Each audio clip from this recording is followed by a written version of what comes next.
Oh, what's up, digital world? It is the bringer of knowledge, the slinger of economics, coming to you from my digital cell in the digital world. So let's find out what these economic concepts we got today to learn. So, we're gonna start off with a good. Now, we ain't talking about like the good, the bad, and the ugly. We are talking about a good, something that is tangible, is something that satisfies a need or a want. It is tangible. I can touch it. I can put my hands upon it. Like I can pick up this pen and it is tangible. I am touching it. It is a good. I can pick up my cell phone. It is tangible. It is a good. I can pick up this mustard bottle. And why is there a mustard bottle here? I don't know. But it's tangible. It's a good. All right. So we're going to go to kind of slightly the opposite of that.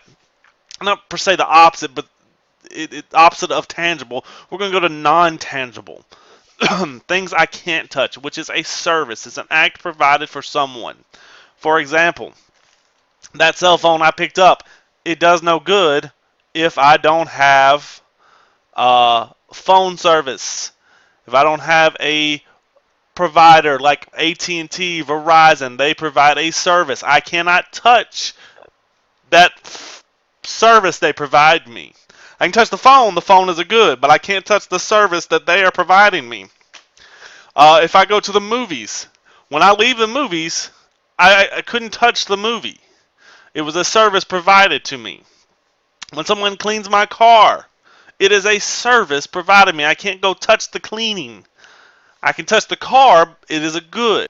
So the difference between a good and a service is that a good I can touch, a service I cannot touch. I don't have anything to show for it afterwards. Yeah, my car might be cleaner, or I might have the knowledge of the movie in my head, but I actually have nothing physical to show for it.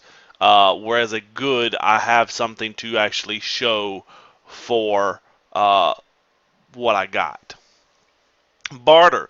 Bartering is the old way of exchanging goods and services for other goods and services. For example, let's say you were a baker and you had a loaf of bread, and I was a farmer.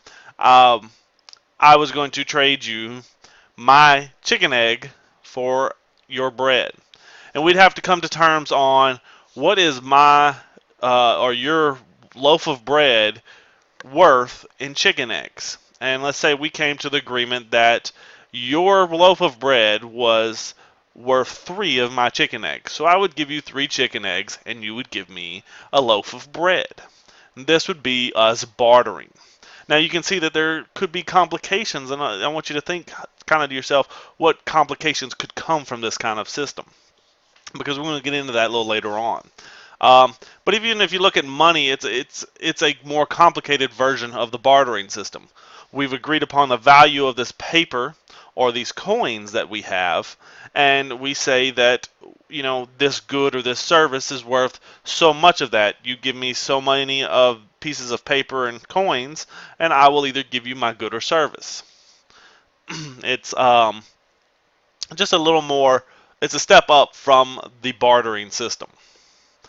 Production is the creation of goods and services. So what I do is I pull out my magic wand and I go Wingardium Levioso. No, for all your Harry Potter fans, I just levitated something. That is not how we create things. What happens is it can be from a small scale to a large scale. Okay, you can have producers. I had a girl in my economics class last year. She created she took bottles and made folk art from them. She decorated them up and got them to where they were very artful, and she sold them online. She had a website that she sold these bottles. So that is production. I have another friend. She takes these glasses and she goes to festivals and she paints different things on them, football teams or holiday things. And she goes to these festivals and she sells these glasses. Those are small scale production. You can go to large scale production to stuff like manufacturing of cars and automobiles, to houses. So production can be on small scale, or it could be on a large scale. It could be, somebody just making things and selling them on their own, like crafts out of their house, or someone who's selling things nation or worldwide. Okay, so that is production, and one who does production is a producer. Okay, and we'll talk about the other half of that here on the next page. A resource. It is something that is used for production. Okay, and we're actually going to get into several various types of resources. But that you use resources, there's generally a limited amount of a resource. It is not unlimited. And so that's where the whole economics comes in, is deciding how we're going to use these resources in production. What production are we going to use with these resources? Things like labor, capital, things like that. What are we going to take and put into what production? And we'll get into more of those basic, that's one of the four basic questions of economics. Allocation. It is how do we divide up these resources and these production, these goods and services. So who gets what is basically what that is. Do I get to use this trees? Do I get to use this? And so it's decided, it's allocated by who gets to use it. The way we generally allocate inside of our economy is based on money. Whoever has the most money can get out, can buy that resource in order to allocate it. All right, consumption.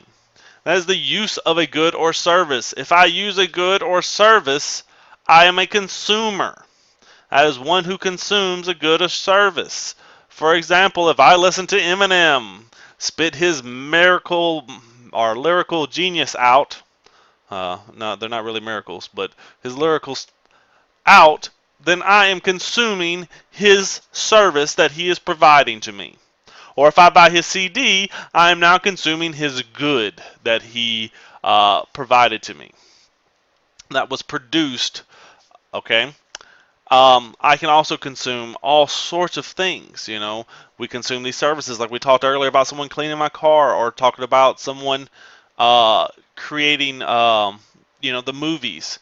They are producing a service for me. Or if I eat an apple, I am consuming a good that was produced by a farmer.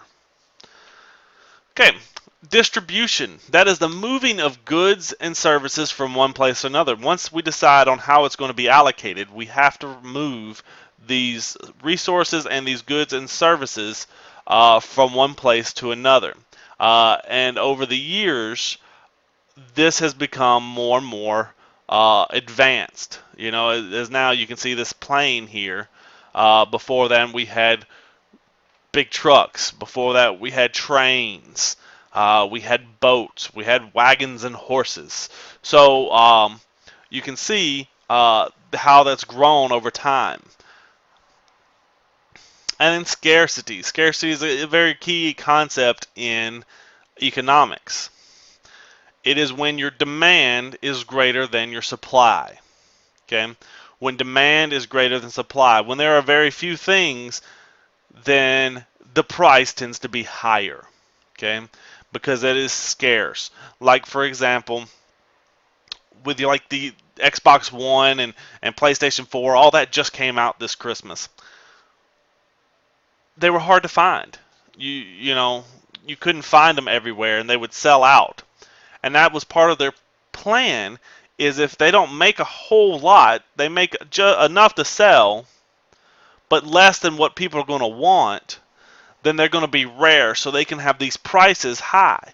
Think in a year or two, when there are plenty of PS4s and Xbox Ones out there, the price goes down.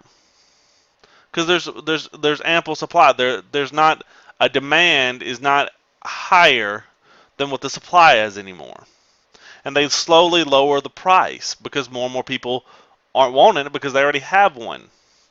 And this works in a lot of things, okay? For example, gold. Think there's not any more gold. I mean, they still find some gold, but we found a lot of it, and there's only so much that's going to be on this land, and so demand for it keeps going up, and so the price for demand for gold keeps going up. And you can look at all sorts of things. Land is becoming scarce. There's always more and more people on this planet, but there's never any more land. Now, granted, there's volcanoes that go and so forth, but there's no more land. Okay. And for the basic, because we lose land about as much land as we gain. Okay, um, so these are some key concepts that you're going to need to know throughout our journey through economic. All right, so let's look real quick at the economic goals. These are the goals that a country might set up for its economies. Efficiency, they want to produce something with as little waste as possible. Growth, they want to increase in something. Security, they want protection from risk or danger. Equality or equity, they want fairness or freedom. They want an absence of an obstacle or constraint. And companies, entrepreneurs, and even governments have to decide what are the goals for their economic adventures. What is they trying to reach? And usually there is one main one, maybe a second one. Most don't seek after all at once. There's more of a focus on some.